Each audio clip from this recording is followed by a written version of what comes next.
Bonjour, je m'appelle Pierre Lamalati, je suis artiste et historien de l'art et aujourd'hui je vais vous parler d'un monument qu'on croit tous connaître à fond, qui est la Tour Eiffel. Et en fait, c'est un monument qui est extrêmement méconnu et totalement appauvri à l'heure actuelle. La Tour Eiffel, on croit bien la connaître, il y a des tonnes de livres, on la photographie, etc. Mais en fait non, on ne la connaît pas, on ne connaît pas son histoire. Alors, qu'est-ce qui m'amène à parler de ça? C'est que, en ce moment, si vous vous promenez au pied de la Tour Eiffel, vous verrez des grandes zones rouges, d'un beau rouge profond, pas un rouge tocard, un beau rouge. En fait, il s'agit d'un rouge dit rouge Venise. C'était la couleur d'origine de la Tour Eiffel. Et en réalité, elle était polychrome. Il y avait plusieurs teintes de rouge et il y avait des endroits où c'était jaune, notamment au niveau du premier étage. En fait, le premier étage et la terminaison de la Tour Eiffel étaient beaucoup plus beaux qu'aujourd'hui. Il y avait toute une floraison d'arcades, de décors, et qui était couvert d'une peinture polychrome qui les mettait en relief. En fait, si vous avez vu la Tour Eiffel à ses débuts, vous auriez vu un monument merveilleux, beaucoup plus beau que la Tour Eiffel actuelle, et d'une couleur complètement différente. Alors, qu'est-ce qui se passe? Eh bien, tous les 7 ans, comme c'est un monument en fer, on doit la repeindre pour qu'elle ne rouille pas. Et à l'heure actuelle, il y a une campagne exceptionnelle de peinture dans laquelle on la gratte, on l'étudie, on fait toutes sortes d'observations, de prélèvements, d'analyses. Alors, la couleur qui est en train d'être apposée sur la tour Eiffel, c'est une sorte de marron foncé qui est une teinte assez soutenue et qui est plus sombre que la couleur actuelle qui est là depuis une bonne quarantaine d'années et qui est une sorte de beige assez clair. Alors, c'est pas une différence traumatisante pour les Parisiens, donc pour beaucoup de gens, ce sera pas un drame, bien que ça soit, à mon avis, moins beau que la précédente. Mais ce qu'il faut voir, c'est que cette couleur a deux inconvénients. D'abord, elle n'est pas du tout légitime, c'est pas du tout la couleur qu'a voulu le créateur de la Tour Eiffel, qui était Sauvestre. Et d'autre part, cette couleur qui est sombre et qui est une couleur vraiment terreuse, elle ne peut que gêner les éclairages multicolores qui égayent la Tour Eiffel.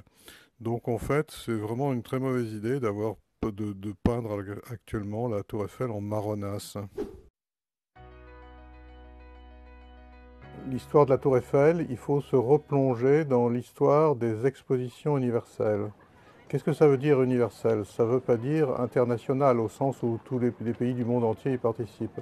Ça veut dire que, bien au contraire, c'est toutes les disciplines de l'esprit, toutes les dimensions de l'esprit créatif, qu'il s'agisse de l'invention scientifique et technique ou de l'esprit artistique, qui participent. Les expositions universelles, ce sont des expositions dans lesquelles, au fond, l'art et les sciences se conjuguent et sont mises à égalité. Alors c'est une formule qui met particulièrement en avant la France, parce qu'à cette époque, il y avait d'autres pays industriels très avancés, comme l'Allemagne ou l'Angleterre, mais la France, elle a la particularité qu'à cette époque, les arts sont une véritable industrie. Il y a une quantité inouïe de sculpteurs, d'architectes, et c'est l'esprit des expositions universelles. Alors pour l'exposition universelle de 1889, la France veut étonner le monde. En effet, elle se sent diminuée après la défaite de 1870. Elle veut faire quelque chose d'extraordinaire. Et Eiffel propose de faire une tour remarquable par sa hauteur. Il confie à ses ingénieurs de faire un projet, mais quand il voit le résultat, il comprend tout de suite que ça colle pas. Ça colle pas avec l'esprit des expositions universelles parce que c'est un édifice purement technique. C'est une prouesse technique et rien de plus. Et c'est là que Eiffel comprend qu'il faut que ça soit un monument à la fois technique et artistique. Et c'est à ce moment-là qu'il va recruter l'homme de la situation, Stéphane Sauvestre, qui est un grand architecte de l'époque. Sauvestre fait partie de la première promotion de l'ESA, École spéciale d'architecture, qui a été créée dans l'environnement de Viollet-le-Duc. Et c'est dans ce foyer, en quelque sorte, que va naître l'Art nouveau. Pourquoi? Parce que Viollet-le-Duc a beaucoup étudié le gothique, qui est une source complètement différente de la référence au grand siècle et au classicisme. Et Sauvestre, à la Tour Eiffel, mais aussi dans beaucoup d'autres bâtiments dans Paris, va être l'un des architectes qui alimente ce contexte de démarrage de l'Art nouveau. En 1889, c'est le tout début de l'Art nouveau et l'exposition universelle voit une floraison décorative avec de la céramique, de la brique et beaucoup de bâtiments en fer. Et la Tour Eiffel, d'une certaine façon, est peut-être le premier grand monument d'Art nouveau de Paris, ou en tout cas de proto-Art nouveau. Il va s'atteler à la Tour Eiffel, il va complètement la redessiner, il va en faire un monument artistique. Notamment, il va y avoir le premier étage qui va être une sorte de festival d'arcades, de floraison. Il va y avoir cette polychromie, il va y avoir l'arche en haut, la Tour Eiffel est rééquilibrée. Et là, la Tour Eiffel devient à ce moment-là à la fois quelque chose de fabuleux sur le plan technique, mais aussi de très beau sur le plan artistique.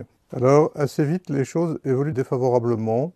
Toutes les constructions métal, céramique et briques qu'on apprécie tant aujourd'hui et qui avaient fait un petit peu le prestige de l'exposition de 1889 sont moins appréciées. On pense que le prestige de Paris est lié à ses façades en pierre et la tour Eiffel, en métal et rouge pétulante, dérange. Alors du coup, Eiffel va la repeindre en des teintes marronasses, abéjâtres, qui s'approchent de plus en plus de la couleur de la pierre pour qu'elle s'intègre ou qu'elle passe un peu plus inaperçue. En plus, il n'a plus envie de s'embêter avec la polychromie voulue par son architecte, Sauvestre. Il a fait badigeonner de la même teinte de haut en bas sans s'embêter avec les polychromies. Et en 1907, on en arrive à un badigeon général béjâtre qui est tout à fait contraire à ce qu'a voulu l'architecte au départ, Sauvestre.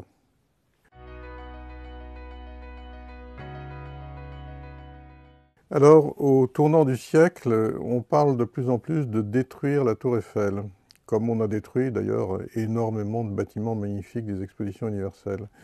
Alors, il y a quelqu'un qui s'en embête beaucoup, cette histoire de détruire la tour Eiffel, c'est le général Ferrier. C'est un pionnier des télécommunications et il utilise la tour Eiffel pour développer les télécommunications, chose qui sera très utile lors de la guerre de 14-18.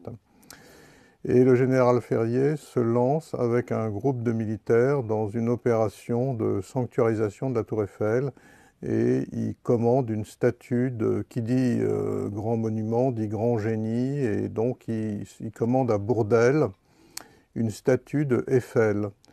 Et la commande a lieu tout à fait au début du XXe siècle et c'est seulement une trentaine d'années plus tard qu'elle sera installée, mais elle sera installée sous la tour Eiffel.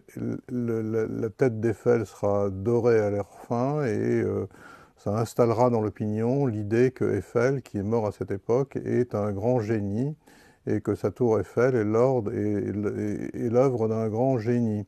Alors, c'est pas si simple que ça à l'époque, parce que Eiffel, au fond, qui est juste un entrepreneur en métallerie, est touché par des scandales financiers, notamment le fameux scandale de Panama, et donc c'est un personnage qui est vu comme un spéculateur bas de gamme. Mais on arrive dans les années 30 avec Eiffel sanctuarisé. Et ça, c'est une grave erreur parce que, en fait, on a sanctuarisé le propriétaire, le maître d'ouvrage, et pas le maître d'œuvre. On a oublié dans l'opération l'architecte qui est Sauvestre. Et cet oubli du créateur de la Tour Eiffel va être lourd de conséquences dans la suite. Alors, la catastrophe la plus grave pour la Tour Eiffel intervient en 1937. C'est l'année de l'exposition internationale particulièrement calamiteuse. Alors, vous voyez, on ne parle plus d'exposition universelle, mais d'exposition seulement internationale, et les organisateurs demandent à chaque pays de donner des projets d'avenir, comment ils voient la modernité, comment ils voient l'avenir. Et la plupart des pays répondent par des projets politiques. Et c'est ainsi que l'Allemagne nazie fait un grand pavillon très arrogant qui fait face à celui de l'Union soviétique. Alors, il n'est question que de constructions très puissantes, de héros musclés, et tous les pays expliquent un peu, chacun à sa manière, son projet d'avenir. Et la France, qui est pourtant une république, n'échappe pas à ce mouvement de brutalisation. On détruit le merveilleux palais du Trocadéro, et en ce qui concerne la Tour Eiffel, on lui enlève tous ses décors. Elle devient, à partir de ce moment-là, un simple pylône avec des poutrelles. Alors, qu'en est-il de l'époque présente? Eh bien, à l'approche des Jeux Olympiques, la mairie de Paris a décidé de faire repeindre la Tour Eiffel, et ça s'inscrit dans un grand projet de rénovation du site, un projet à 110 millions d'euros, qui d'ailleurs est très contesté. Alors, un architecte en chef des monuments historiques s'est penché sur la question, et bizarrement, il a exclu de poursuivre avec la même peinture que celle qui est là à l'heure actuelle, qui a au moins la légitimité de l'existant. Et il a exclu aussi de reprendre la couleur d'origine et sa polychromie, pour des raisons qu'il n'explique pas.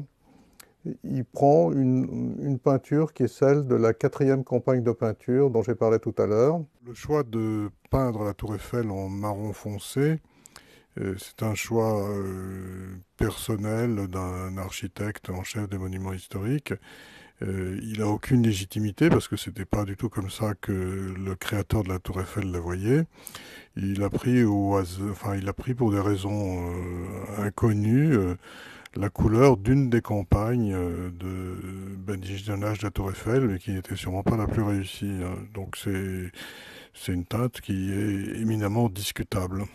Alors, donc au départ, il y avait la Tour Eiffel telle que créée par Sauvestre, et puis un certain nombre d'années plus tard, Eiffel a essayé de la badigeonner au moins cher et en faisant un monument qui se fasse oublier dans le paysage, c'est-à-dire un monument qui se rapproche de la couleur de la pierre ou de la couleur de la terre.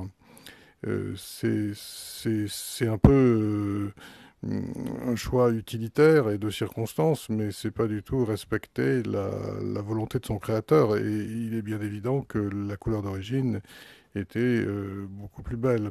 Alors, l'architecte en chef des monuments historiques aurait pu utiliser aussi la couleur existante. Ça, personne ne lui aurait reproché de prolonger la couleur actuelle. Et repousser à plus tard une réflexion sur ce sujet. La couleur actuelle, elle avait le mérite que tout le monde y était habitué et qu'elle était assez claire. Mais revenir à un marron foncé, c'est vraiment une mauvaise idée et qui n'a aucune légitimité historique. Alors, cela dit, ce marron foncé n'est quand même pas très éloigné du beige clair à l'heure actuelle. Et bon, ça ne sera pas traumatisant pour les Parisiens, mais je le répète, ce n'est pas quelque chose qui va dans la bonne direction. Alors, vous voyez, la situation de la Tour Eiffel est extrêmement triste. Il faut voir qu'elle n'est même pas classée monument historique, alors que c'est un des monuments les plus fameux de France. Elle est juste inscrite à l'inventaire supplémentaire. Alors la question qui se pose et qu'il faudrait poser avec beaucoup de fermeté et d'enthousiasme, c'est quand est-ce qu'on va restaurer la Tour Eiffel? C'est tout à fait possible de la faire. On a des plans extrêmement précis des décors d'origine, notamment des festons qui ornaient le premier étage. Ça serait une entreprise magnifique de la restaurer dans sa splendeur de la Belle Époque. En plus, je pense qu'il y a une dimension culturelle et presque politique. La Tour Eiffel qu'on a sous les yeux, elle est appauvrie par la brutalisation de l'époque des fascismes, et la restaurer lui rendrait ce mélange de splendeur artistique et d'audace technologique qui marquait les débuts de la Troisième République. Alors dans cette vidéo, j'ai essayé de vous montrer qu'un monument qu'on croit connaître, en fait, on peut le voir sous un tout autre angle et restituer la richesse de son histoire à l'origine. Et dans la série de vidéos qui vont suivre, je vais essayer de vous montrer soit des monuments du patrimoine, soit plus souvent des peintures de l'histoire de l'art, sous un autre angle, pour montrer que, en fait, souvent, on regarde ça avec une vision rétrécie et très conventionnelle, et qu'il y a tout intérêt à se saisir différemment et de façon plus ouverte et plus riche de notre histoire de l'art.